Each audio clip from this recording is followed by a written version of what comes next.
কলকাতার রাস্তায় বেআইনি পার্কিং রুখতে এবার কড়া পদক্ষেপ করতে চলেছে নতুন বিজেপি সরকার।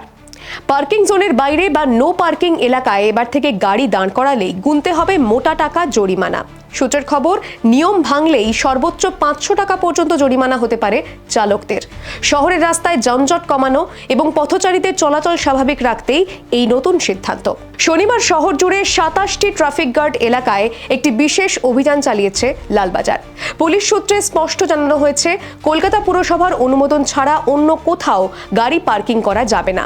অনুমোদন ছাড়া কোথাও গাড়ি দাঁড় করিয়ে টাকার বিনিময়ে পার্কিং চালানো হলে নেওয়া হবে কড়া ব্যবস্থা। সেই সঙ্গে পার্কিং ব্যবস্থায় স্বচ্ছতা আনতে একাধিক নির্দেশ জারি করা হয়েছে। কি কি সেই নির্দেশ দেখুন। নির্দেশ অনুযায়ী অনুমোদিত পার্কিং এলাকায় ওয়ান লাইন পার্কিং বাধ্যতামূলক করা হচ্ছে।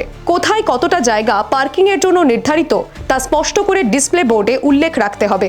সেই বোর্ডে পার্কিং ফিও লেখা থাকবে। পাশাপাশি পার্কিং কর্মীদের নির্দিষ্ট ইউনিফর্ম পরা বাধ্যতামূলক করা হয়েছে।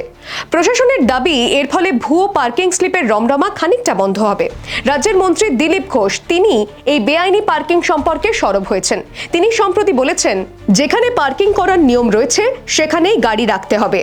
এখন শহরের বিভিন্ন জায়গায় যত্রতত্র গাড়ি দাঁড় করানো হচ্ছে, বেআইনিভাবে টাকা তোলা হচ্ছে, যার ফলে সাধারণ মানুষ সমস্যায় পড়ছেন। এ প্রসঙ্গে পুরমন্ত্রী অগ্নিমিত্রা পল সরব হয়েছেন। তিনি বলেছেন, আজই নোটিশ দিচ্ছি, রাস্তার দুপাশে অবৈধভাবে পার্কিং বন্ধ হবে। যেখানে পার্কিং করার কথা নয় সেখানে কোনো গাড়ি রাখা যাবে না। এতে সাধারণ মানুষের সুবিধা হবে।